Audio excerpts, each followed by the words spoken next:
राधे राधे। जय श्री कृष्ण।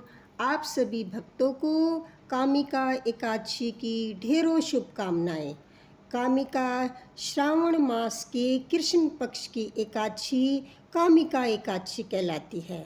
शास्त्रों में बताया गया है कि इस दिन भगवान श्री हरि विष्णु का पूजन, तुलसी पूजन और एकादशी व्रत करने से अनेक यज्ञों के समान पुण्य प्राप्त होता है। एकादशी व्रत में हमें कथा अवश्य सुननी चाहिए। चलिए कामिका एकादशी व्रत कथा प्रारंभ करते हैं।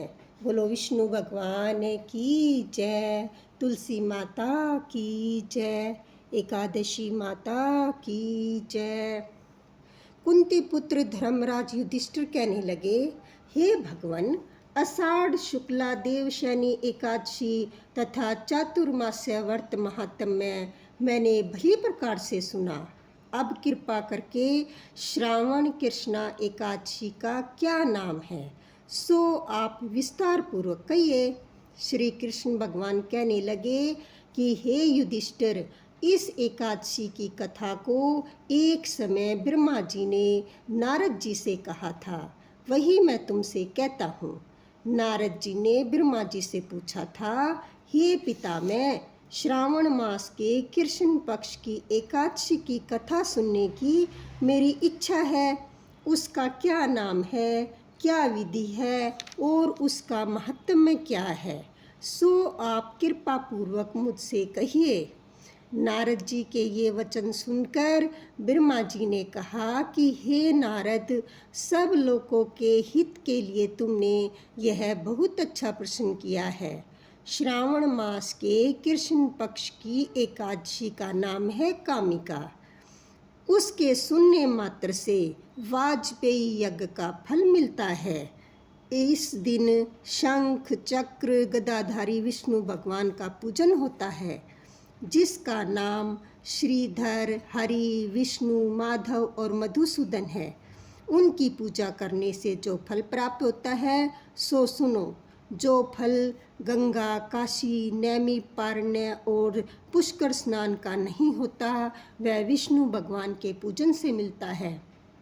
जो फल सूर्य व चंद्र ग्रहण पर कुरुक्षेत्र और काशी में स्नान करने से, वन सहित पृथ्वी का दान करने से, सिंह राशि के बृहस्पति में, गोदावरी और गंडकी नदी में स्नान करने से भी प्राप्त नहीं होता, वह भगवान विष्णु के पूजन से मिलता है। जो मनुष्य श्रावण में भगवान का पूजन करते हैं, उनसे देवता, गंधर्व और सूर्य आदि सब पूजित हो जाते हैं। अतः पापों से डरने वाले मनुष्य को कामिका एकादशी का व्रत और विष्णु भगवान का पूजन अवश्यमेव करना चाहिए। पाप रूपी कीचड़ में फंसे हुए और संसार रूपी समुद्र में डूबे हुए मनुष्य को कामिका एकादशी का व्रत और विष्णु भगवान का पूजन अवश्य करना चाहिए। इससे बढ़कर पापों के नाश का कोई और उपाय नहीं है। हे नारद, पापों के नाश का कोई और उपाय नहीं है। स्वयं भगवान ने यही कहा है कि कामिका व्रत से जीव कुयोनि को प्राप्त नहीं होता। जो मनुष्य इस एकादशी को भक्ति पूर्वक तुलसी दल भगवान को अर्पण करते हैं, वे इस संसार में पापों से दूर ही रहते हैं। श्री विष्णु भगवान रतन, मोती, मणि, आभूषण आदि से इतने प्रसन्न नहीं होते जितने तुलसी दल से। तुलसी दल पूजन का फल 4 भार चांदी और 1 भार स्वर्ण के दान के बराबर है। हे नारद, मैं स्वयं भगवान की अति प्रिय तुलसी को सदैव नमस्कार करता हूँ।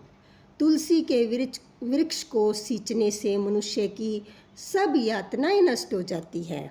दर्शन मात्र से सब पाप नष्ट हो जाते हैं और स्पर्श से मनुष्य पवित्र हो जाता है। कामिका एकादशी की रात्रि को दीपदान तथा जागरण के फल का महात्म्य चित्रगुप्त भी नहीं कर सकते।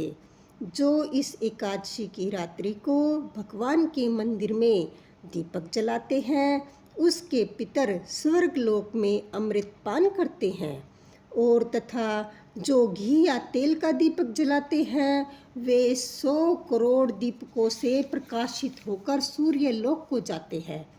ब्रह्मा जी कहते हैं, हे नारद, ब्रह्म हत्या तथा भ्रूण हत्या आदि पापों को नष्ट करने वाली इस कामिका एकादशी का व्रत मनुष्य को यत्न के साथ करना चाहिए।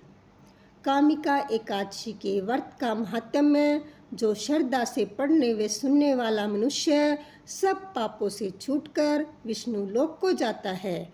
बोलो एकादशी माता की जय, विष्णु भगवान की जय, तुलसी माता की जय। राधे राधे।